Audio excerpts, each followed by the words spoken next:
قل أذكرين حرم أم الأنثيين أما اشتملت عليه أرحام الأنثيين أم كنتم شهداء إذ وصاكم الله بهذا فمن أظلم ممن افترى على الله كذبا ليضل الناس بغير علم إن الله لا يهدي القوم الظالمين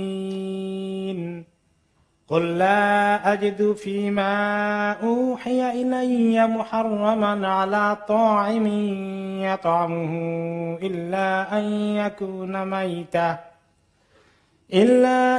يكون ميتة أو دما مسفوحا أو لحم خنزير فإنه رجس أو فسقا أهل لغير الله به فمن اضطر غير باغ ولا عاد فإن ربك غفور رحيم وعلى الذين هادوا حرمنا كل ذي ظفر ومن البقر والغنم حرمنا عليهم شحومهما إلا ما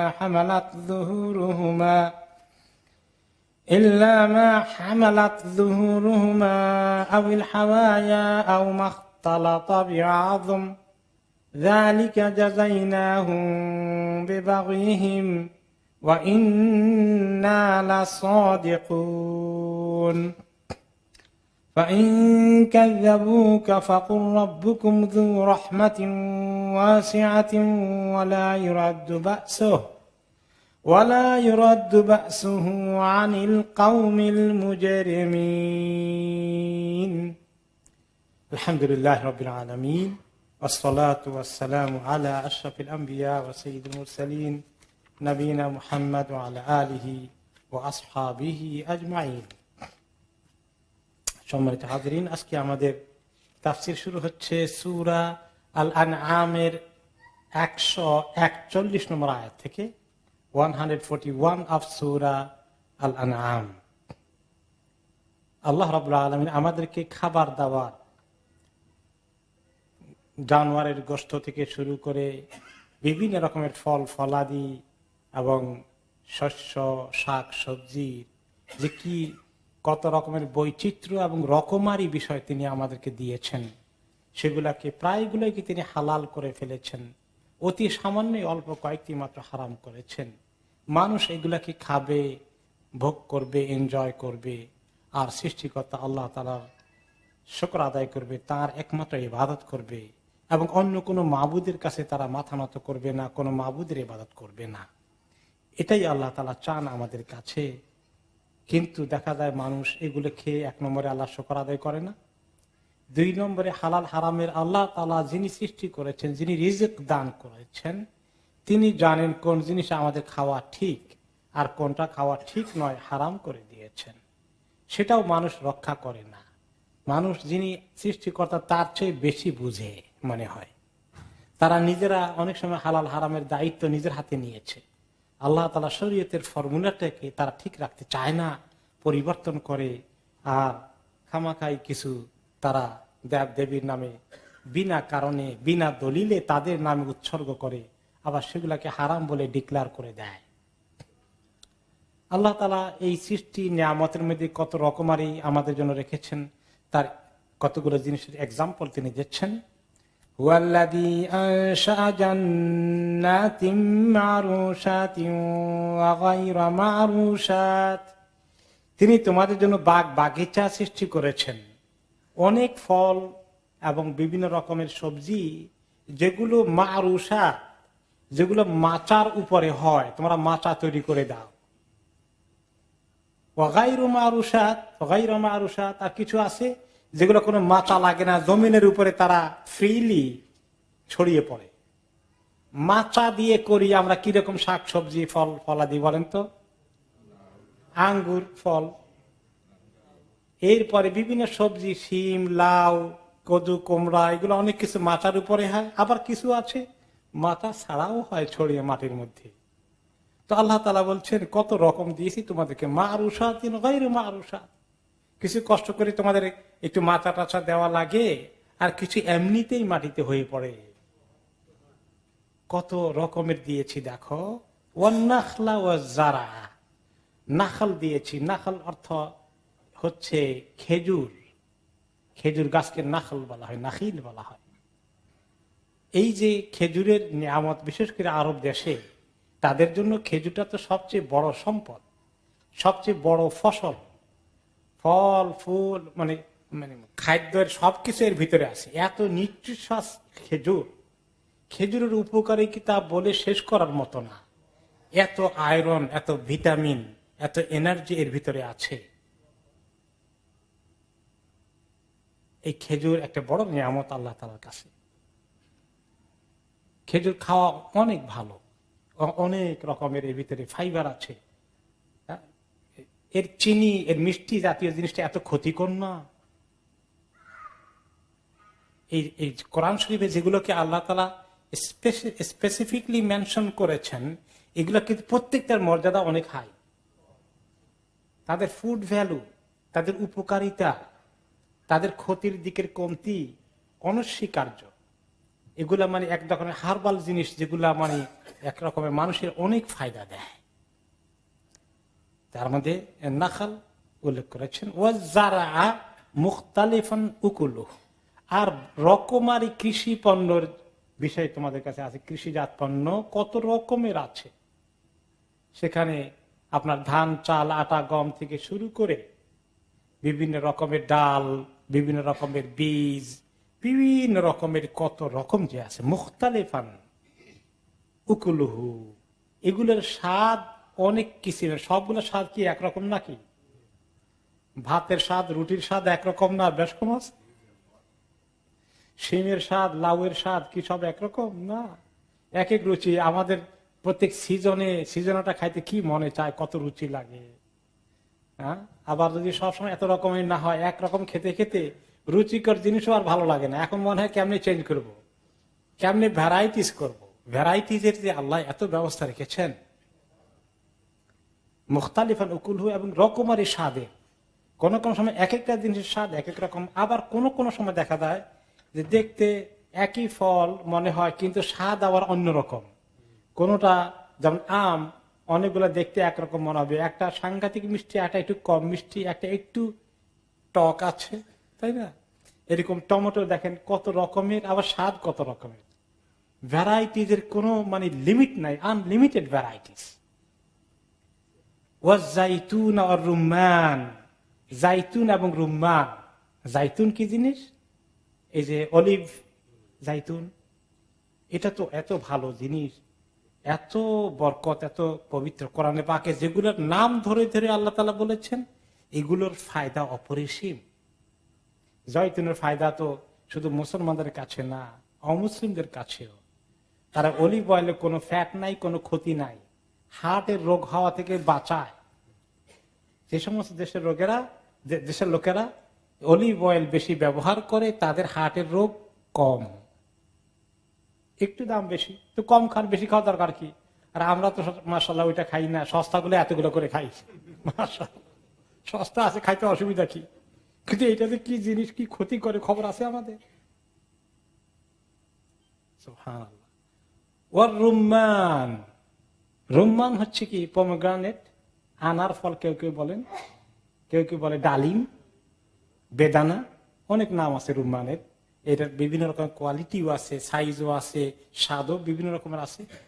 মুতাশাবিহাম ওয়া গায়রা মুতাশাবিহ, দেখতে কোন কোনটা একই রকম, কোন কোনগুলো আবার ভ্যারাইটিজ আছে।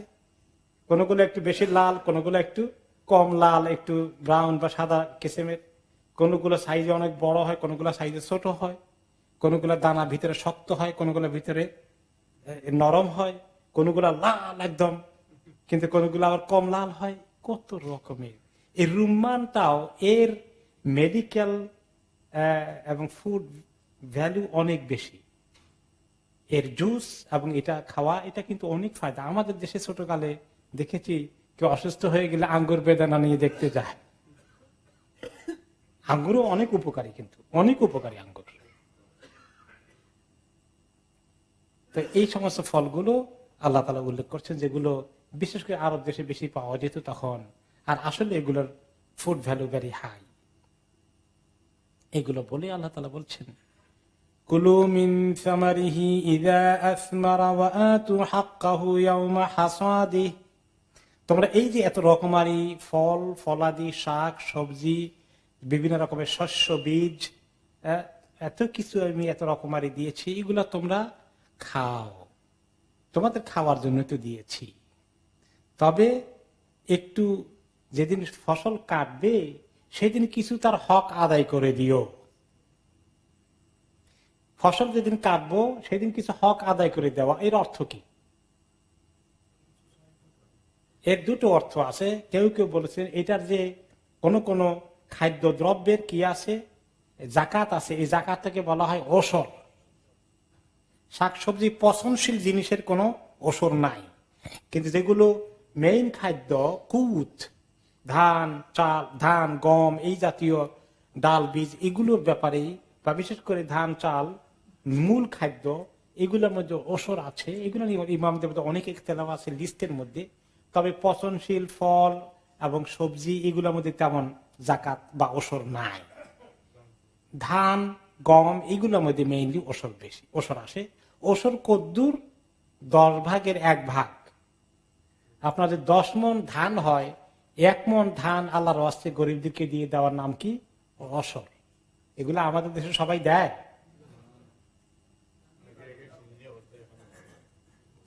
তো আল্লাহ তাআলা বলছেন যে ওই দিন এগুলো আদায় করা, ইয়াউমা হাসাদিহি,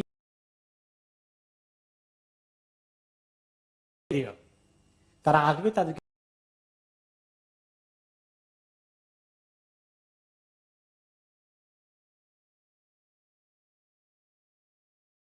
যেমন বিভিন্ন রকমের শস্য, ফল, মূল, এমনকি মাছ ধরা থেকে শুরু করে নাই। কিন্তু যখন আপনি এগুলো আম, জাম, লিচু অনেকগুলো পারেন আপনার জন্য, তখন অনেক সময় গরিবের ছেলেমেয়েরা দাঁড়াই থাকে, ঠিক কিনা? মনে চায় তাদের এরকম নয়, আপনার গাছে আল্লাহ আপনার এত আম দিয়েছেন, এত কলা দিয়েছেন, এত লিচু দিয়েছেন, এত কাঁঠাল দিয়েছেন, গরিবদের কিছুই নাই, একটু ছোট্ট ভিটার মধ্যে কোনো গাছপালাও নাই, ওদেরকে একটু দেওয়া উচিত না? যাদের আল্লাহ দিল দিয়েছে, অন্তর দিয়েছে, তারা দেয় বেশি করে। আর যাদের এত বখিল কৃপণ, সবগুলো বাড়িতে নিয়ে যায়, একটুও দিতে চায় না, তার হাতে উঠে না, এরকম লোক কি আছে আমাদের সমাজে? এগুলা সংখ্যা বেশি না কম? আমরা কোনটার মধ্যে পড়ি? আরেকজনটা বলতে তো ভালো লাগে, নিজের অবস্থা কি? তো এখন এই জিনিসগুলো কিভাবে আমাদের মধ্যে ঢুকে, আত্মীয় স্বজনকে ঢুকায়, আর আমাদের দেশে, গ্রামে, শহরে সব জায়গায় ঢুকাই দেই। এই কোরআন থেকে এগুলো নেওয়া দরকার না? কত ভালো হবে। আহারে, আমার ছেলে পেলে এত মানে মজাদার আম খাবে, কাঁঠাল খাবে, আর গরিবের ছেলেরা চেয়ে চেয়ে দাঁড়িয়ে থাকলো আর খালি হাতে চলে গেল। আপনার বড় পুকুর আছে, দিঘি আছে, এতগুলো মাছ মেরেছেন, কতগুলো গরিবের ছেলে পেলে দাঁড়িয়ে আছে, দুটো মাছ তাদেরকে দিতে মনে চায় না? কিছু কিছু লোকের মনে চায়, কিন্তু মেজরিটি লোকের মনে চায় না, খালি নিজে খাইতে মনে চায়। ওদের জিব্বা দিয়ে পানি পড়ে, একটুও দেয় হয় না। যাদের আসে খায়, তারা যেন অন্যদেরকে দেয়, এটা আল্লাহ তাআলা খুব পছন্দ করেন। এই যে আল্লাহ আমার এতগুলো দিল, আর আমি আল্লাহর উদ্দেশ্যে একটু গরিবদেরকে একটু দেব না, হাহারে কিরকম ব্যবহার দেখেন। আল্লাহ আমাকে দিলেন এত বেশি, আর আমার দিতে এত কষ্ট হয়। এরকম মানুষের মধ্যে যে বখিলি আছে, খুব খারাপ জিনিস। যাদেরকে আল্লাহ তাআলা এরকম অন্তরের বখিলি থেকে দূরে রেখেছেন, দেওয়ার মতো হিম্মত দিয়েছেন, তৌফিক দিয়েছেন, বড় দিল দিয়েছেন, তারা বড় কামিয়াব হয়ে গেল। আর যারা বখিলি করে সব নিজের জন্য রেখে দিল, কাউকে দিতে মনে চায় না, এরা কি কামিয়াব হলো? ব্যর্থ হয়ে গেল। ওয়ালা তুসরিফু, আর তোমরা কি করো না? সীমা লঙ্ঘন করো না, অপব্যয় করো না, অযথা বেহিসাব খরচ করো না। এটার দুটো অর্থ। কেউ কেউ বলেছেন এক সাহাবী ছিলেন যে উনি ওনার ফসল কাটতে গিয়ে যত গরিব আছে এত দেওয়া দিয়েছেন, সারাদিন দিতে দিতে তার নিজের জন্য বেশি কিছু রাখতে পারেন নাই আর।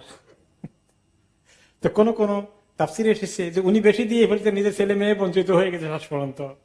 তো আল্লাহ তাআলা দিতে গিয়ে বলতেছেন যে দিবা আল্লাহর রাস্তা, সেখানেও আবার সব দিয়ে দিও না, তোমার নিজের ছেলে মেয়ের জন্য কিছু রেখে দিও।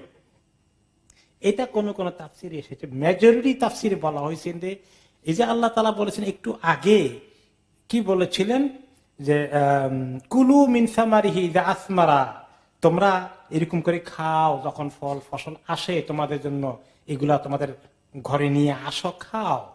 খাবা যে কি পরিমাণ খাবা, ওয়ালা তুসরিফু, অপব্যয় করো না।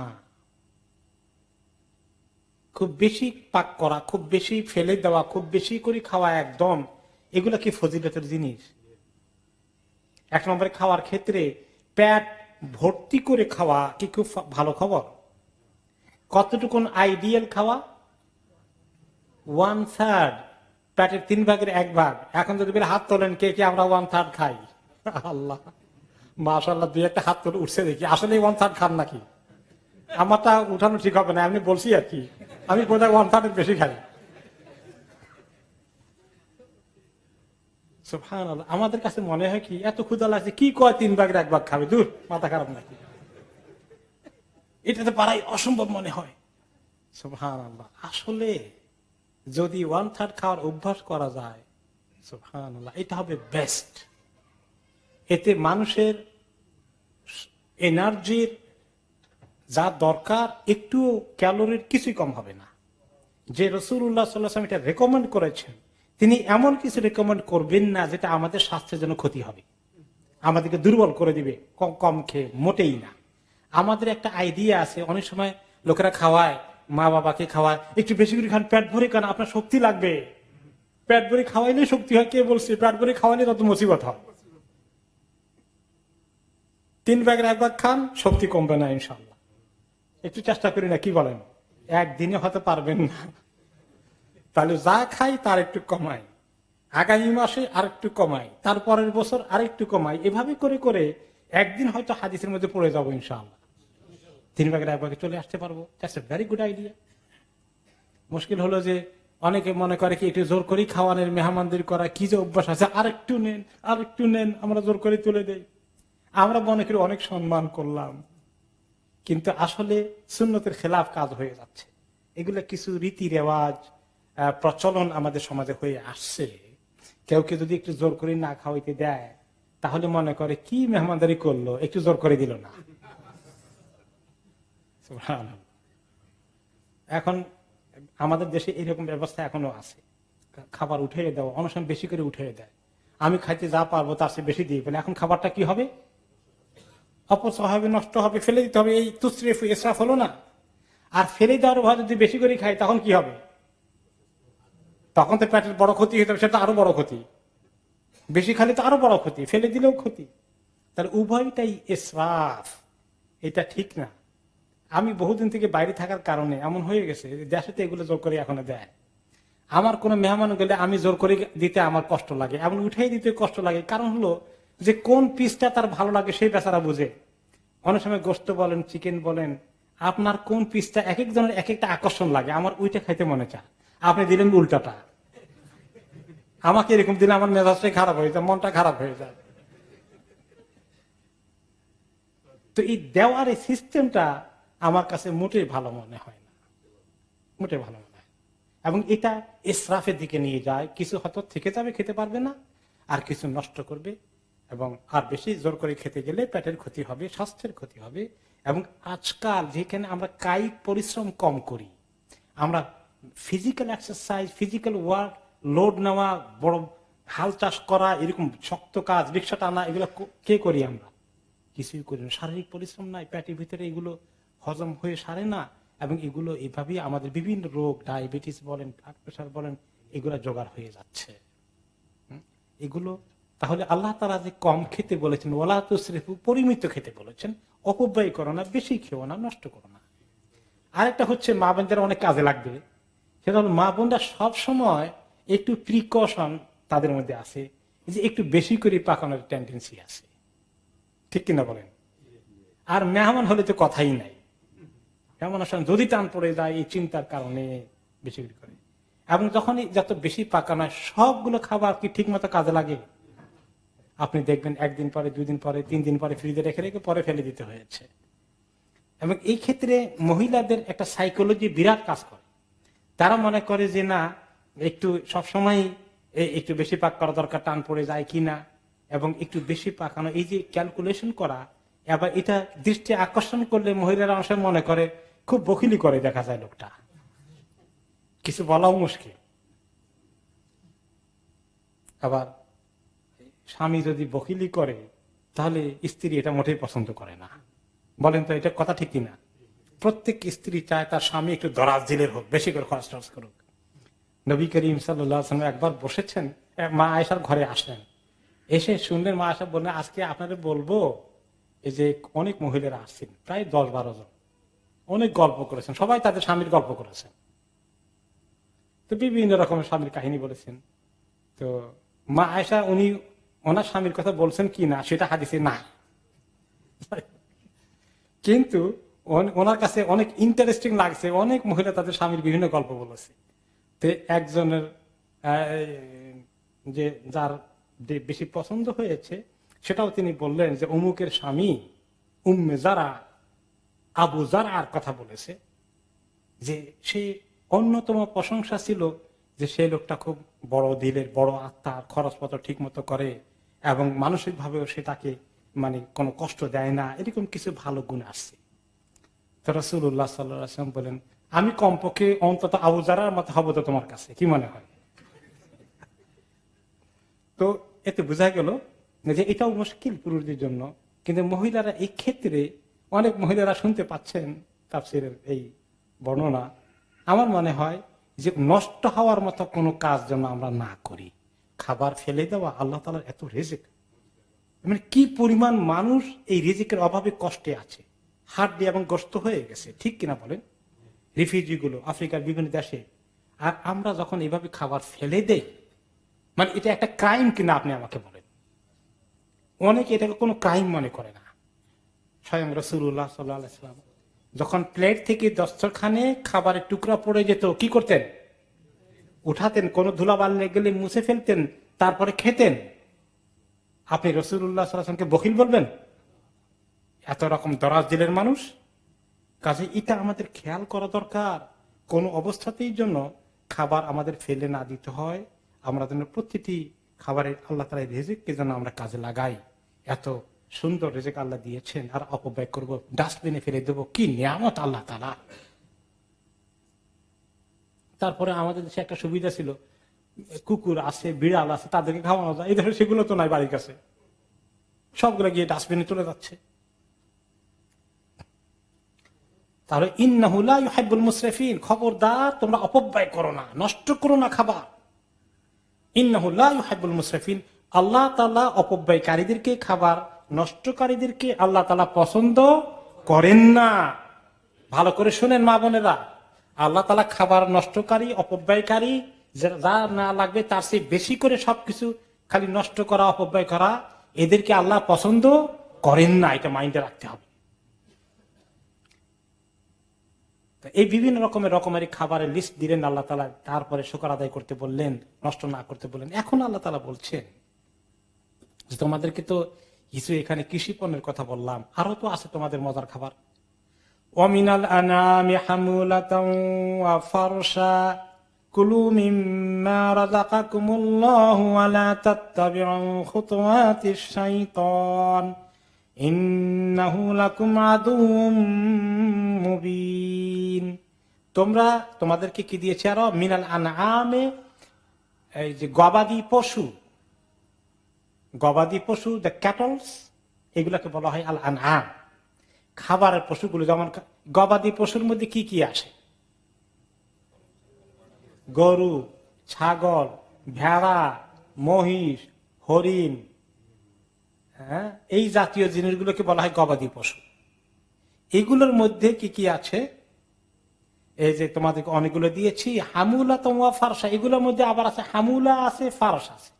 হামুলা অর্থ কি? হামুলার অর্থ হচ্ছে যে যেগুলা বহন করে, তোমাদেরকে ক্যারি করে, যানবাহন হিসাবে ব্যবহৃত হয়।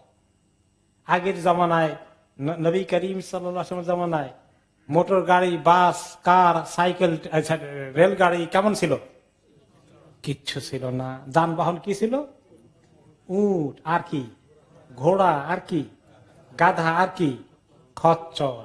এই চারটাই মেইনলি ছিল। আর তো এগুলো, এই যে গবাদি পশুর মধ্যে এই কি কি জিনিস আবার ওনারা, উট ছিল কিনা? হ্যাঁ, তাহলে ওনারা যানবাহন হিসেবে ব্যবহার করতেন উট এবং ঘোড়া, খচ্চর, গাধা, এগুলোকে ব্যবহার করতেন। তাহলে গবাদি পশু কিছু অংশ তোমাদের বাহন হিসাবে মানুষকে পরিবহনের জন্য, মালপত্র পরিবহনের জন্য, আর ফারসা, আর অনেকগুলো ফার্স হিসাবে ব্যবহৃত হয়েছে। ফার্সের অর্থ কি? একটা অর্থ এসেছে যেগুলাকে সোয়াই দেওয়া হয়। কি জন্য সোয়াই দেওয়া হয়? জবাই করার জন্য। তাহলে এখানে খাওয়ার প্রশ্ন চলে আসলো। কিছু আছে উঠে পিঠে চড়ে সওয়ার হয়ে এবং মাল পরিবহন করার জন্য, আবার কিছু আছে সময় মতো সোয়াই দিয়ে কি করবে? জবাই করে দিবে। এটা একটা এই ফারসান অর্থ অরিজিনালি বিছানা। আর দা ফেরাসা, আল্লাহ জমিনকে ফেরাস বানাইছে, ফারাস বিছানার মতো। তাহলে যেটা সোয়াই দেওয়া হয় জবাই করার জন্য, এটা একটা অর্থ এসেছে। আবার আরেকটি অর্থ এসেছে, তার মধ্যে এসেছে যে যেটা তোমরা খাও, খাওয়ার অর্থে এসেছে, জবাই করার জন্য এসেছে। এবং তোমরা যেটা দুধ নিয়ে আসো, দুধ খাওয়া হয়। এরপরে ওটা কোন কোন জায়গায় এসেছে ফারসের অর্থ, যেটার পশম নিয়ে তোমরা কাপড় বুনন করো, কাপড় বানাও। উলের সবকিছু বানানো হয় ভেড়া ছাগলের পশম দিয়ে, তাই না? এগুলো দিয়ে বানানো হয়। তাহলে এই যে গবাদি পশুগুলো আছে, এগুলা তোমাদের মাল পরিবহন করার জন্য, এগুলা তোমাদের নিজেদের বাহন হিসাবে কোন জায়গায় যাওয়ার জন্য, এগুলো তোমাদের গোশত খাওয়ার জন্য, জবাই করার জন্য, এগুলোর পশম দিয়ে তোমাদের কাপড় চোপড় বুনন করার জন্য এত নিয়ামত আল্লাহ তাআলা তোমাদের এই গবাদি পশুর মধ্যে রেখেছেন। এখন যেগুলো খাওয়ার সেগুলো খাও। কুলু মিম্মা রাযাকাকুমুল্লাহ, এই যে আল্লাহ তাআলা তোমাদেরকে রিজক দান করেছেন, এগুলো খাও। খাওয়া হালাল করে দিলাম। কত মজাদার খাবার। যদিও গোশত এত বেশি না খাওয়া ঠিক, কিন্তু মাঝে মধ্যে গোশত না হলে তো বোধহয় আমাদের অবস্থা কাহিল। কত মজা জিনিস। কম্পেয়ারিং সবজির সঙ্গে গোশত তো অবশ্যই বেশি মজাদার। কাবাব থেকে শুরু করে বহু রকমের ডিশ, বিরিয়ানি থেকে শুরু করে সব গোশত লাগে, তাই না? এগুলার যে কি মজা আল্লাহ তাআলা আমাদেরকে এনজয় করতে দিয়েছেন। তোমরা এগুলা খাও আল্লাহর রিজককে। ওয়ালা তাত্তাবিউ খুতুওয়াতিশ শাইতান, আর শয়তানের তোমরা বিভিন্ন রকমের ফর্মুলাকে ও তার পদক্ষেপকে অনুসরণ করো না। মানুষকে আল্লাহ তাআলা শয়তানের ফর্মুলা অনুসরণ করায় খাবারের ক্ষেত্রে। এক নম্বরে আল্লাহ তাআলা জবাই করতে বলেছেন যে তরিকায় জবাই করে না। গলা দিয়ে ছুরি দিয়ে জবাই করে সুন্দর করে রক্ত বের হয়ে যাবে, তারপরে খাবে। এই তরিকে জবাই করে না, মেশিন দিয়ে মেরে ফেলে তারপরে কাটাকাটি করে খাও। আল্লাহ তরিকা পছন্দ হয় না, এটা একটা আছে। আর আল্লাহ তাআলা জবাই করতে বলেছেন কার নামে? আল্লাহর নাম, বিসমিল্লাহ, আল্লাহু আকবার। যে আল্লাহ তোমাদেরকে হালাল করে দিয়েছেন, সে জানোয়ারটিকে জবাই করা হচ্ছে তোমাদের খাবারের জন্য, এটা আল্লাহ অ্যালাউ করেছেন। সে আল্লাহর কথা বলে জানোয়ারটাকে জবাই করো, স্বীকৃতি দাও। এখানে মানুষ সেটা করে না, আল্লাহর নাম নেয় না, বিভিন্ন সময় গায়রুল্লাহ নাম নেয়। আর তার আরব দেশের লোকেরা বিভিন্ন লাতের নামে, মানাতের নামে তারা জবাই করত। এরপরে আরো আছে, তারা কি করেছে আমরা একটু আগে শুনেছিলাম, বা সূরা বাকারাও তাফসীর শুনেছি। তারা বাহিরা, হাম, সাইবা, বহু রকমের কিছু আবার তাদের মাবুদের নামে ওয়াকফ করে দিয়েছে, যে এগুলো কেউ খেতে পারবে না, এগুলো মাবুদের নামে ওয়াকফ, হারাম করে দিয়েছে। আবার কিছু বলেছে পুরুষদের জন্য হালাল আছে, মহিলাদের জন্য হালাল নাই, এগুলোও করেছে। তা হালাল হারামের দায়িত্বটা নিজের হাতে নিয়ে নিয়েছে। আল্লাহ তাআলা আবার কিছু জানোয়ারকে হালাল করেছেন, আবার তারা কি করেছে, কিছু জানোয়ারকে হারাম করেছেন, হারাম গুলাকে খাওয়া শুরু করে দিয়েছে। যেমন শুকর খাওয়া, এটা হারাম না? হারাম। কালকে রাতে আমার ছেলেরা, বাচ্চারা দেখাচ্ছিল যে শুকর যে খাওয়া কিভাবে বাইবেলে নিষেধ করা আছে এবং এর যে কত ক্ষতি আছে সাইন্টিফিক ভাবে প্রমাণ করে। একজন খ্রিস্টান বিশাল খ্রিস্টান কনফারেন্সে বক্তৃতা করতেছে এবং সে নিজে বলল শুকর সব সময় নাপাক জিনিস খায়, পচা জিনিস খায়, এবং এর কারণে এর ভিতরে যে জার্ম আছে এটা সহজে হজম হয় না, এবং শুকরের পেটের তার যে ডাইজেশন পাওয়ার এরকম 4 ঘন্টা সব হজম করে ফেলে। 4 ঘন্টা হজম হওয়ার কারণে তার এই সমস্ত যে এই জার্ম গুলো আছে এগুলো মরে সারে না, এগুলো তাদের শরীরের মধ্যে ছড়িয়ে পড়ে। এগুলোর গোশত খেলে মানুষের অনেক স্বাস্থ্যগত দিক থেকে অনেক অসুবিধা হবে, একদম সাইন্টিফিক রিসার্চ করে দেখালো। আর বলল যে গরু 24 ঘন্টা লাগে হজম করতে, সবগুলো ডাইজেস্ট হয়ে তার ওর ভিতরে এগুলো জার্ম গুলো তারগুলোর ক্রিয়াটা নষ্ট হয়ে যায়। আল্লাহ তাআলার সিস্টেম আর মানুষের সিস্টেম দেখেন। এরপরে আল্লাহ তাআলা যে হালাল তরিকে জবাই করা এই ধার অস্ত্র দিয়ে, এবং এটা শান্তিভাবে প্রমাণিত যে এতে জানোয়ারের কষ্ট কম হয়, আর তারা ইলেকট্রিক শক্তি যে করে কষ্ট বেশি হয়। ডক্টর আব্দুল মজিদ কতমির রিসার্চে আপনারা গেলে সাইন্টিফিক রিসার্চ করে তিনি শুধু ইমোশনাল কথা না, ভেরি ফ্যাক্টস এন্ড ফিগার্স এখানে পাবেন। আর বিসমিল্লাহ আল্লাহু আকবার বললে জানোয়ারের অনেক কষ্ট কম হয়, না বললে কষ্ট বেশি হয়। এগুলো একদম ল্যাবরেটরিতে পরীক্ষা করে দেখা গেছে। বিসমিল্লাহ আল্লাহু আকবার বলে জবাই করা হয়েছে, জানোয়ারের কি পরিমাণ কষ্ট হয়েছে ওই মিটারে উঠতেছে।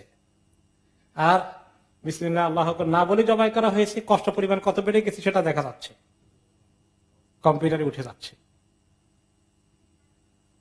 আর এখন তো এই আল্লাহর বিধানটাকে ঠিক আছে নিজেরা তো পালন করবে না, অন্যরাও যাতে পালন না করে আমাদের হালাল তরিকা জবাই করাটাকে উঠাই দিতে হবে, এটার জন্য জোরে সোরে ক্যাম্পেইন চলতেছে হিউম্যান রাইটস ওয়ালারা, সরি অ্যানিমাল রাইটস ওয়ালারা। অ্যানিমাল রাইট, তারা প্রাণীর অধিকার আল্লাহ থেকে বেশি দিতে পারে। মানুষের এত সীমা লঙ্ঘন, যে সৃষ্টিকর্তা তিনি বুঝেন না, তিনি আর রহমান আর রহিম, তিনি জানোয়ারের প্রতি রহম করতে পারেন না, তারা করতে পারে। রাসূলুল্লাহ সাল্লাল্লাহু আলাইহি ওয়াসাল্লাম কি বলেছেন? জানোয়ারকে জবাই করার সময় রহম করো। ফাইদা যাবাহতুম ফাআহসিনু যিবহা, যখন জবাই করবে একটু সুন্দর তরিকা, ভালো তরিকায় জবাই করো। ওয়ালিয়াহিদ আহাদুকুম শাফরাতাহু, তোমার জবাই করার জন্য ছুরিটা যেটা আছে, চাকু যেটা আছে, ব্লেড যেটা আছে, সেটাকে খুব করে ধারালো করে নাও। ওয়ালিয়ুরিহ যাবিহাতাহু, যাতে করে তার জবাই করা প্রাণীটার কষ্ট কম হয়। আল্লাহ এবং তার রাসূল এত ইহসান করেছেন। এখন এই জিনিসটাও উঠে দেওয়ার জন্য জোরে সোরে বিভিন্ন দেশে আন্দোলন চলছে যে মুসলমানদের জবাই করার তরিকা জানোয়ারকে কষ্ট দেওয়া হয়, এখন আমরা অ্যানিমাল রাইটের জন্য সংগ্রাম করা, এটা বন্ধ করে দাও। তাহলে মানুষ এভাবে সীমা লঙ্ঘন করে। এগুলা কি? ওয়ালা তাত্তাবিউ খুতুওয়াতি শাইতান, আল্লাহর রিজিক খাও, আল্লাহ তরিকা ফলো করো, আর শয়তানের তরিকা ফলো করো না। কিন্তু মানুষ বলে না শয়তানের তরিকা ভালো, আল্লাহ তরিকা ভালো না, এইদিকে মানুষ চলে যায়। ইন্নাহু লাকুম আদুউম মুবিন, শয়তান হচ্ছে তোমাদের দুশমন। শয়তান মানুষের দুশমন।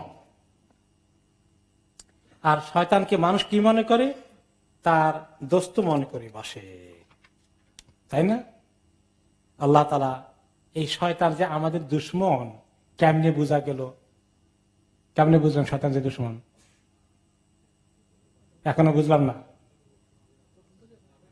আদম আলাইহিস সালামকে জান্নাত থেকে বাইর করছেন না? আল্লাহ তাআলা কি বললেন? ইয়া বানি আদম লা ইয়াফতিনান্নাকুমুশ শাইতান কামা আখরাজা আবাওয়াইকুম মিনাল জান্নাহ।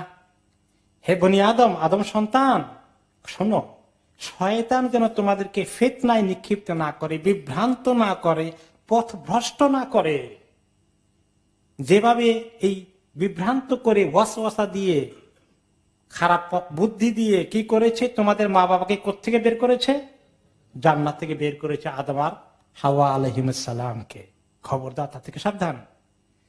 অন্য আয়াতে আল্লাহ তাআলা বলেছেন, আফাতাত্তাখিযুনাহু ওয়া যুররিয়াতাহু আউলিয়া মিন দুনি ওয়া হুম লাকুম আদু বি'সা লিয-যালিমিনা বাদালা।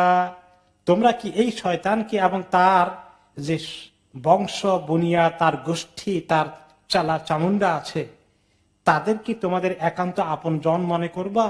তোমাদের শুভাকাঙ্ক্ষী মনে করো? তোমাদের কল্যাণকামী মনে করো আমাকে বাদ দিয়ে? অহুম লাকুম আদু, অথচ তারা তোমাদের দুশ্মন। এর চেয়ে বড় জালিম কে, যে নিজের দুশ্মনকে দোস্ত মনে করে? তার চেয়ে বড় জালিম কে হতে পারে? তার চেয়ে বড় অপরাধী কে হতে পারে? এই এই জমিনের মধ্যে কোন মানুষ যদি আজকে আপনি দেখেন, সে তার দুশ্মনকে দোস্ত মতো করে ডিল করে, তার কথা শুনে সে যেভাবে বুদ্ধি দেয় সেভাবে করে, তাহলে এই লোকটার ব্যাপারে আপনার ধারণা কি হবে? কোনদিন এটা অ্যাকসেপ্ট করার মতো জিনিস? তাহলে কিভাবে আমরা, যে এত বড় দুশ্মন, আল্লাহ তাআলা তাকে দুশ্মন হিসাবে বলেছেন, আমরা তাকে দোস্ত বানিয়েছি, তার বুদ্ধি অনুযায়ী চলি, তার বুদ্ধি অনুযায়ী খাই, তার বুদ্ধি অনুযায়ী বাম হাতে খাই। আল্লাহ বলেছেন, আল্লাহ রসুল বলেছেন ডান হাতে খাও, সে বলে কি বাম হাতে খাও। আল্লাহ বলেছেন হালাল খাও, সে বলে কি হারাম খাও। আল্লাহ তাআলা বলেছেন হালাল ইনকাম করা, সে বলে হারামের দিকে দাও, পয়সা বেশি হবে। আল্লাহ তাআলা বলেছেন সমাজ চালাও আল্লাহর তরিকা, শয়তান বলে আল্লাহর তরিকা চলবে না, 1500 বছর আগে ইসলাম থেকে সরে আসো, মডার্ন হও, প্রোগ্রেসিভ হও, অনেক উন্নতি করে এখানে আকাশে উঠে যেতে পারবা। আল্লাহ তাআলা বলছেন সে তোমাদের দুশ্মন, ফাত্তাখিযুহু আদুওয়া, তাকে তোমরা দুশ্মন হিসাবে ট্রিট করো, দুশ্মন হিসাবে তাকে তোমরা দেখো, ব্যবহার করো। খবরদার তার কথা বুদ্ধি কখনো নিও না, তোমার দুশ্মন তোমাকে মুসিবতেই ফেলবে। এভাবে আল্লাহ তাআলা আমাদেরকে এই অনেকগুলো খাবার দাবারের মধ্যে নিয়ে আসলেন, যে গরু ছাগল এবং গবাদি পশুগুলো কথা বললেন। গবাদি পশুর মধ্যে আল্লাহ তাআলা অনেক কিছু হালাল করে দিয়েছেন, আরো একটি লিস্ট আল্লাহ তাআলা দিচ্ছেন এখানে। সামানিয়াতা আজওয়াজ, 8 ধরনের জানোয়ার তোমাদের জন্য হালাল করেছি, যেটা 4 জোড়ায় 8 হয়। কি কি 4 জোড়া?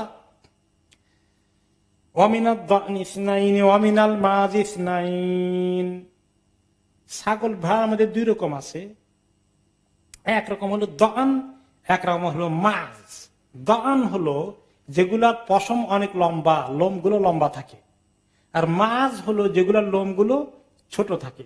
দোনো রকমের হালাল আছে কিনা?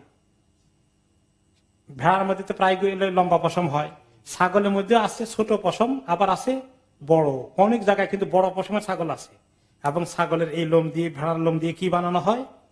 উলের কাপড় বানানো হয়, সুতা বানানো হয়। তো আল্লাহ তাআলা এই দুটো রকমকেই হালাল করে দিয়েছেন।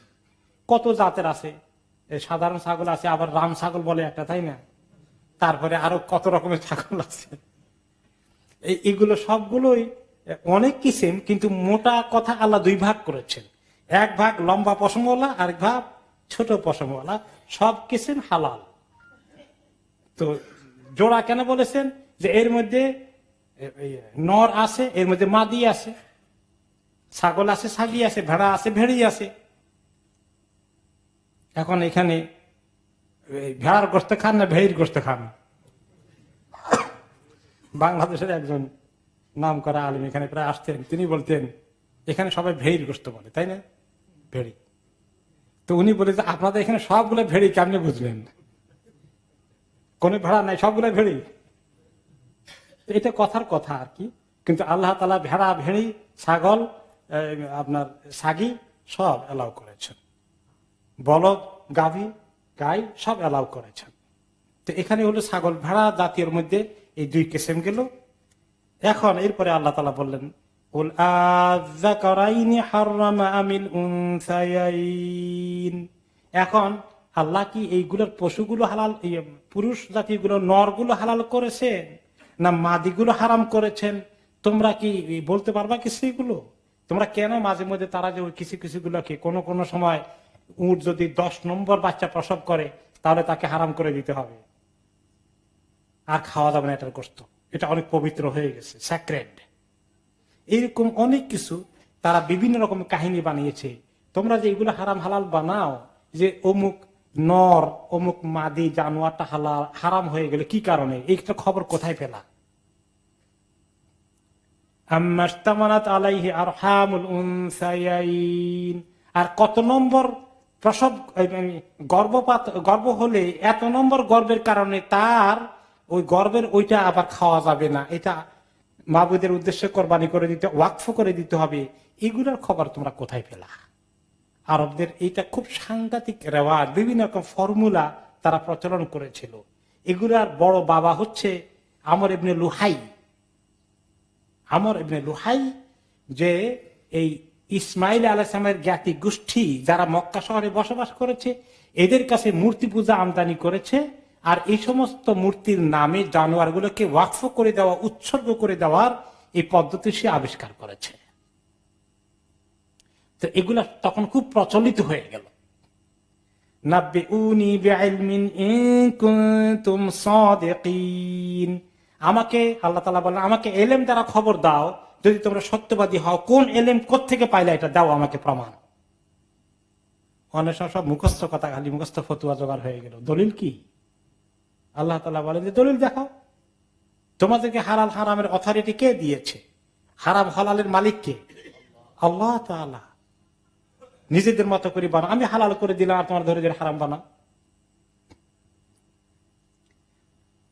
ওয়ামিনাল ইবিল ইসনাইনি ওয়ামিনাল বাকার ইসনাইন।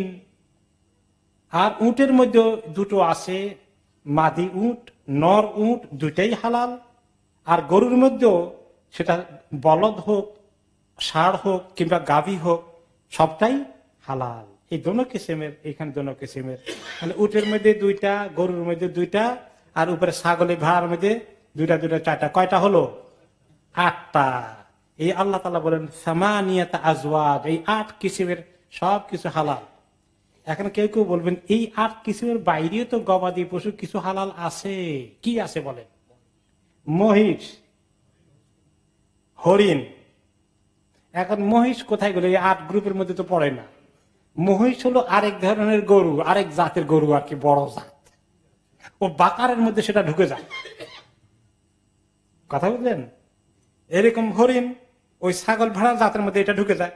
কোন কোন ছাগল এই দেশে আছে দেখবেন, প্রায় হরিণ আর ছাগলের মাঝামাঝি আরেকটা আছে। এরকম আছে, কত যে কিসিম আছে, তাই না? তাহলে বোঝা গেল এগুলো সবগুলাই কাজিন মার্কা হয়ে এক জাত, তাই না? তো এইগুলোর ভিতরে এটা ঢুকে গিয়েছে, যেগুলো ছাগলের মতো দেখতে, এগুলো হরিণ জাতীয়, এটা ছাগল ভেড়ার কাছাকাছি, কাজে সেটাও হালাল। এগুলো বলে এখন আল্লাহ তাআলা বলছেন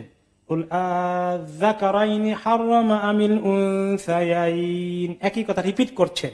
এই যে তোমরা অমুক নরটাকে হারাম করো, অমুক মাদিকে হারাম করো, কোন কোনটাকে আল্লাহ হারাম করেছে, কোন দুইটাকে হারাম করছে আমাকে দেখাও দেখি।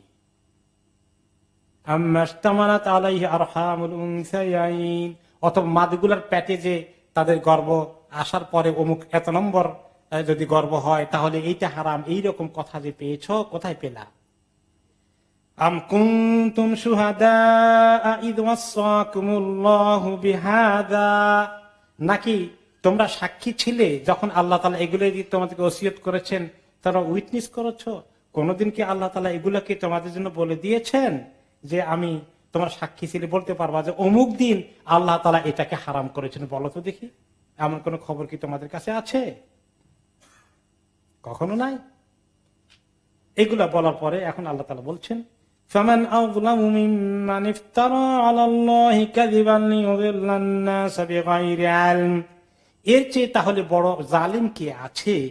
বিনা দলিলে বলে আল্লাহ হারাম করে দিয়েছেন শরীয়তে, এটা আল্লাহ আমরা খাওয়া যাবে না, এটা বলেছেন আমাদের অমুক মাবুদের জন্য ওয়াকফ করে দিতে। এই সমস্ত আজে বাজে কথা মানুষকে গোমরাহ করার জন্য যারা বলে, মিথ্যা কথা বলে বলে শরীয়তের দোহাই দেয়, রেফারেন্স দেয়, এর চেয়ে বড় জালিম আর কে হতে পারে? ইন্নাল্লাহা লা ইয়াহদিল কওমায যালিমিন, এরকম জালিম কওমকে আল্লাহ তাআলা হেদায়েত দান করেন না। জালিম সব রকম, মানুষকে জুলুম করা, আল্লাহ শরীয়তের ব্যাপারে সীমা লঙ্ঘন করাও জুলুম। এইরকম জালিম যারা দ্বীনের বিরুদ্ধে যায় অথবা মানুষের প্রতি জুলুম করে, আল্লাহ তাদেরকে হেদায়েত দেবেন? পরিষ্কার বলে দিন তাদের কপালে হেদায়েত নাই। অন্য মানুষ গুনাহ করেছে কিছু একটা, তাদেরকে আল্লাহ হেদায়েত দেবেন। কিন্তু জুলুম, দ্বীনের ব্যাপারে জুলুম আর অন্য মাখলুকের উপরে জুলুম যারা করবে তাদের কপালে হেদায়েত নাই। এরা জাহান্নাম কনফার্ম করে মরতে হবে। হেদায়েত করলে তো আল্লাহ তওবা কবুল করবেন, তওবা নসিব করবেন। আজকের দুনিয়া জালিম দেখতে পাচ্ছেন কি পরিমাণ ভর্তি হয়ে আছে এই দুনিয়া জুলুমের দ্বারা। দ্বীনের দুশ্মনী করার জুলুম আর আল্লাহর মাখলুকদের প্রতি জুলুম, দুইটাই সমান তালে চলছে কিনা? চলছে। এরা হচ্ছে সবচেয়ে বড় পথভ্রষ্ট, বিপদে যারা বিপথে পরিচালিত, এদেরকে আল্লাহ কখনো হেদায়েত দেবেন না। قل لا أجد فيما أوحي إلي محرما على طاعم يطعمه إلا أن يكون ميتة أو دما مسفوحا أو لحم خنزير فإنه رجس أو فسقا أهل لغير الله به। আপনি বলে দেন এখন তাদেরকে যে আমি আল্লাহ আমার কাছে যা ওহী দান করেছেন, আমি এই ওহীতে কোথাও পাই না যে কোনো লোক খেতে চায় হালাল খাবারের মধ্যে যে এইটাও মানা সেটাও মানা, এটা খাওয়া যাবে না, ওইটা মাবুদি যেন ওয়াকফ করা আছে, এই সমস্ত কথাবার্তা কিছুই তো আমি পাচ্ছি না কোনো ওহীর মধ্যে। তোমরা পাইলে কোথায়? হ্যাঁ, কবে কোনটা কোনটা আল্লাহ হালাল করেছেন? কয়েকটা জিনিস হাতে গোনা। ইল্লা আইয়াকুনা মাইতা, যদি মরে যায় এমনিতে, জবাই করার আগেই মরে গিয়েছে, সেটার নাম কি? মাইয়েত, মাইতা, এটা হালাল আছে, শুধু ওইটা হারাম। আও দামাম মাসফুহা, আর যে রক্ত প্রবাহিত হয়েছে, প্রবাহিত রক্ত জবাই করার পরে যে গলা দিয়ে রক্ত জোরে বের হয়ে আসে, এই শাহরগ কেটে গেলে এই রক্তটা হালাল না হারাম? এই রক্তটা হারাম। আমি শুনেছি এই সমস্ত দেশে জবাই করার বা গলা কেটে দিলে এই রক্ত বের হয়ে গেলে তারা এটা ফেলে দেয় না, এটাকে তারা কেমনি জমা করে এটা দিয়ে স্যান্ডউইচ বানায় খায় ফ্রিজে রেখে। মানে এই সময় ইউরোপিয়ান দেশে এগুলো চলে, কিন্তু এটা হারাম। এর মধ্যে অনেক বিষাক্ত জীবাণু আছে, আর জবাই করার কারণে এটা এই বিষাক্ত জীবাণু বের হয়ে যায়। এটাও ডক্টর আব্দুল মজিদ কাতনি রিসার্চে পাওয়া গেছে যে এই গোশত অনেক হাইজিন ওয়ালা গোশত যেটা আমরা জবাই করি, আর জবাই করা ছাড়া লেস হাইজিন এবং ওর মধ্যে অনেক জার্ম থেকে যায়।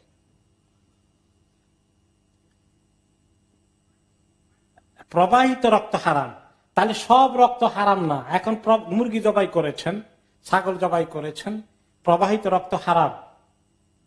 এখন আপনি একটু ধোয়া টোয়া করে গোশত পাক করেছেন, পাক করে পাতিলের ভিতরে দেখলেন ইয়া আল্লাহ গরম হওয়ার সাথে সাথে হাটের দিকে রক্ত বের হয়ে যাচ্ছে, এরকম হয় না মাঝে মধ্যে? এটা কি হারাম? এটা হারাম না।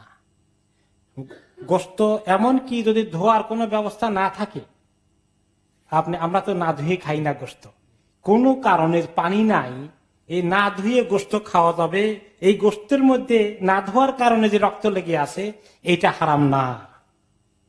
কোন রক্তটা হারাম? প্রবাহিত রক্ত হারাম, যেটা ঘটঘট করে বের হয়ে গেল। এখন এইটার জন্য বলতেছি না যে আজকে থেকে আর কে গোশত ধুবেন না, এরকম কোন ফতোয়া দিচ্ছি না, কিন্তু এটা আমাদের রুচিতে ভালো লাগে না। ধোয়াটা ভালো, আর একটু শরীরের দিক থেকে ভালো, যে কিছু আর একটু বের হয়ে গেলে ক্লিয়ার হলে রুচিতেও লাগে, এর মধ্যে কোনো সন্দেহ নাই। আমরা করে যাবো যেটা করে যাচ্ছি, কিন্তু মাসালা জানলাম আর কি। কোনো কারণে যদি হয় কোন জায়গায় এরকম পানির ক্রাইসিস থাকে, নাই এখন মানুষ না খাইয়ে মরবে নাকি, তাহলে খেতে পারবে গোশত, এটা হালাল আছে। বিশেষ করে আমাদের মা বোনেরা যখন পাকশাক করেন, কোন কোন সময় দেখেন যে ইয়া আল্লাহ গোশত থেকে রক্ত বের হয়ে গেছে, হাঁটি থেকে বের হয়ে গেছে, এখন মনের ভিতরে একটা খুসখুসানি ভাব, ইন্নালিল্লাহ গোশত কি হালাল হলো না আজকে হারাম হবে আল্লাহই জানে, বড় চিন্তায় পড়ে গেল। কোনো চিন্তা নাই। মা আয়েশা রাদিয়াল্লাহু তাআলা আনহা বললেন যে এই আয়াত যদি নাজিল না হতো তাহলে আমরা হাড়ির মধ্যে খোঁচায় খোঁচায় রক্ত বাইর করা লাগতো, যেভাবে ইহুদিরা করতে হয়।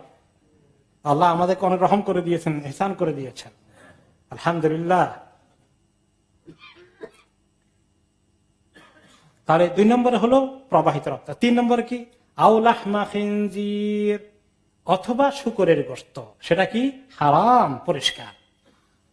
ফাইন্নাহু রিজস, এটা হচ্ছে একদম নাপাক, পলিউটেড। ঠিক আমি কালকে এটাই দেখলাম, খ্রিস্টান রিসার্চার, ভালো নলেজেবল, বিশাল লেকচারে বলতেছেন যে এটা নাপাক এই কারণে যে ভেরি পলিউটেড, ভেরি রাবিশ খায়, একদম পচা জিনিস খায়। কারণ নিজের বাচ্চা পচে মরে গেছে সেটারে খায় শুকর। আমাদেরকে আল্লাহ তাআলা নবী রাসূল পাঠিয়েছেন ভালো জিনিস খাবার করতে, খাবার দিয়ে। নবীর কাজ কি? তয়্যিবাত ভালো জিনিসগুলোকে হালাল করে দিয়ে আসবে, আল্লাহর পক্ষ থেকে ডিক্লার করে দিবে তোমাদেরকে। আর খাবাইস খাবিস পচা গন্ধ খারাপ জিনিসকে তোমাদের জন্য কি করবে? হারাম করে দিয়ে আসবে। সুবহানাল্লাহ। ইসলামের নিয়ামত পেয়ে কতটুকু শুকরিয়া আদায় করি আল্লাহ তাআলার, আলহামদুলিল্লাহ। আর যারা ইসলাম থেকে বঞ্চিত, কি নাপাক জিনিস তারা খাচ্ছে বলেন দেখি। আও ফিসকান, অথবা ফিসক মানে গুনাহ, যে এই হারাম জিনিস তোমরা খাও অথবা হারাম তরিকা জবাই করো। উহিল্লা লিগাইরিল্লাহি বিহি, যেটা আল্লাহর নাম ছাড়া অন্য নামে জবাই করায় ফিসক, শিরক। এটা আল্লাহ নিষেধ করেছেন। কোন জানোয়ার যদি জবাই করা হয় কোন মাবুদের নামে, সে জানোয়ার খাওয়া যাবে? খাওয়া যাবে না। এটাও হারাম করেছেন আল্লাহ তাআলা। ফামান ইত্তারা গায়রা বাগিন ওয়ালা আদ ফাইন্না রাব্বাকা গফুরুর রহিম।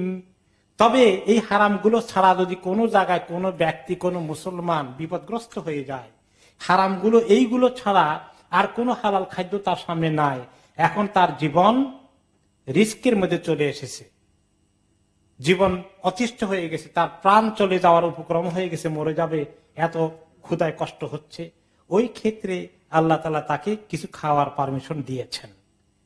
কদ্দুর ফামানিত্তুরা গায়রা বাগিন ওয়ালা আদ, খাবে যে খুব মজা লাগছে এরকম খুব আগ্রহ করে খাবে নাকি? আরে আমি হারাম জিনিস খাচ্ছি, জান বাঁচানো ফরজ, এই জন্য খাচ্ছি, ঘৃণা আছে, খুব আকর্ষণ করে মজা লাগতেছে, আরেকটু দাও আরেকটু খাই। ওয়ালা আদিন, অথবা সীমা লঙ্ঘন করবে, যে যতটুকু খালি জান বাঁচে ততটুকু খায় না, পেট ভরে খায়, তাহলে সীমা লঙ্ঘনকারী হয়ে গেল। এই বেলা খাইতে হয় না, আগামী কয়েক বেলার জন্য রেখে দেয়, বাবারে বাবা এত শখ, এটাও সীমা লঙ্ঘনকারী। এর জন্য না হলে জান বাঁচানোর জন্য হারাম এতটুকু খাওয়া অ্যালাউড আছে, অত্যন্ত কম পরিমাণ।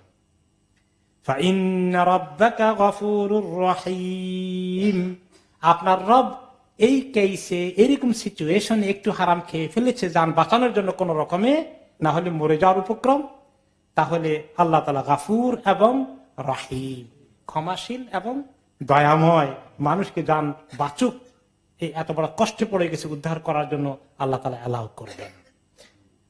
এইখানে আমাদের তাফসীর আপাতত থাকলো। আমরা কয়েকটি 2-3টি প্রশ্ন দেব, 2-1টি প্রশ্ন নেব। একটু আজান হয়ে যাওয়ার কথা, 2-3 মিনিট আমরা আজান ডিলে করি, সময় বেশি নাই। এই টাইমটা কয়েকদিন এসার আগে তাফসীর আসা পর্যন্ত শর্ট টাইম থাকবে, আমরা বেশি প্রশ্ন নিতে পারবেন না, তাই আপনারা কষ্ট পাবেন না।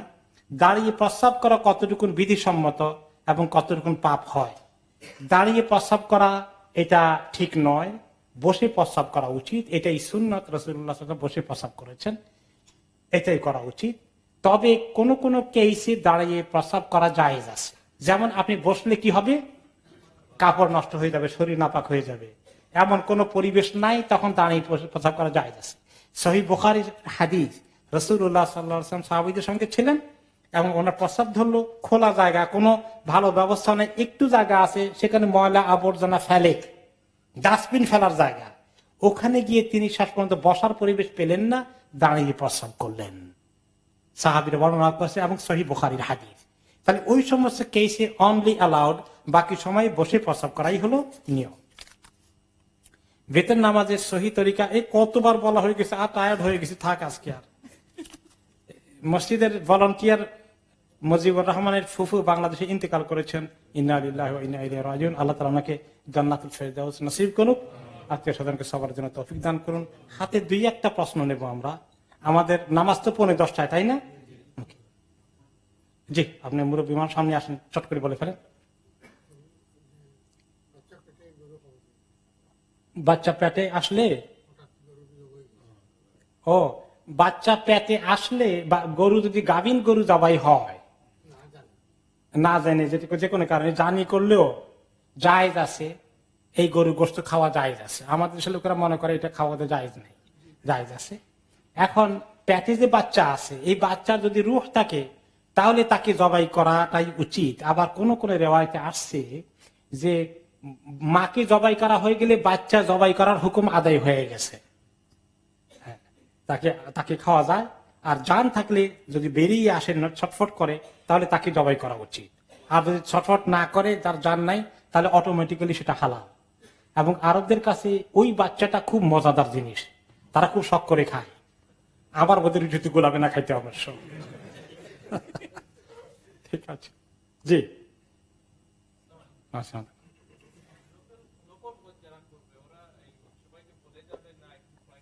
নফল হজ যারা করবেন সবাইকে বলে যাবেন না কোয়াইটলি চলে যাবেন? নফল হজ আর ফরজ হজ কোনোটার জন্য বলে যাওয়াও জরুরি না, আর একদম বলা যাবে না, কেউ যেন না জানে এরকমও করতে হবে না। স্বাভাবিকভাবে ইবাদত করতে যাবেন, একান্ত কাছের লোকজন তারা দেখবে না অনেকদিন কোথায় গেলেন, তাদেরকে একটু বলে যাওয়া ভালো। কিন্তু আমাদের দেশে একটা তরিকা আছে, পত্রিকায় বিজ্ঞপ্তি দিয়ে যায়, আর এখন হোয়াটসঅ্যাপের মধ্যে ছেড়ে দেয় বিরাট দুনিয়া। এত দরকার নাই, একান্ত ঘনিষ্ঠ যারা আপনার ব্যাপারে কনসার্ন তাদেরকে বলে যাওয়াটা ভালো। ওকে, ঠিক আছে। Third one, last one, final one, জি।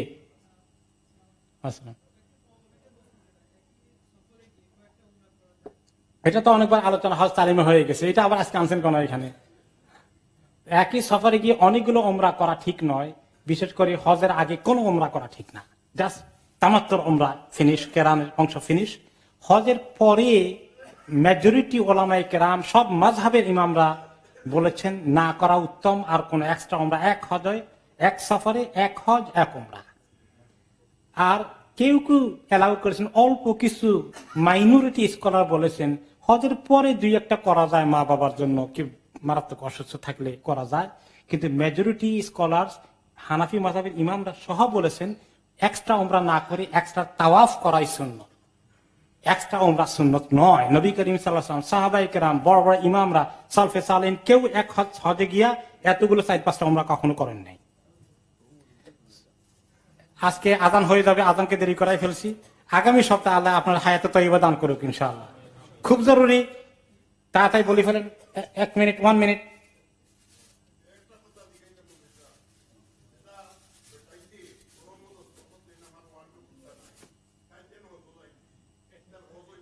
আচ্ছা, ওকে,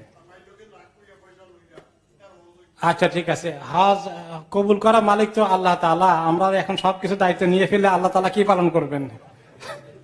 জাযাকাল্লাহ খাইরান আপনার প্রশ্নের জন্য। এখন আজানের সময় হয়ে গেছে, আজান দিয়ে দেন। সুবহানাকাল্লাহুম্মা ওয়া বিহামদিকা, নাশহাদু আল্লা ইলাহা ইল্লা আনতা, নাস্তাগফিরুকা ওয়া নাতুবু ইলাইক। ওয়া সাল্লাল্লাহু তাআলা আলা খাইরি খালকি সাইয়্যিদিনা মুহাম্মাদ ওয়া আলা আলিহি ওয়া সাহবিহি আজমাইন।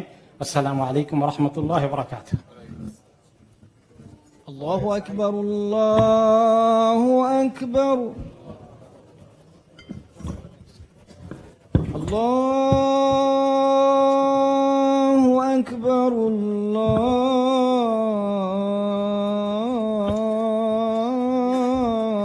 الله أكبر أشهد أن لا إله إلا الله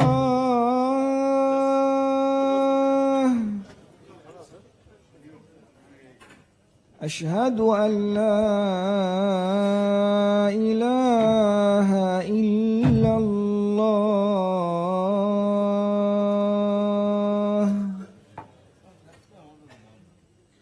أشهد أن محمدا رسول الله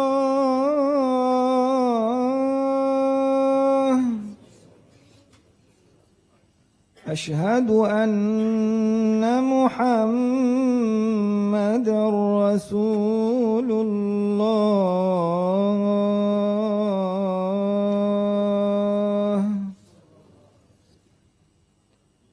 حي على الصلاة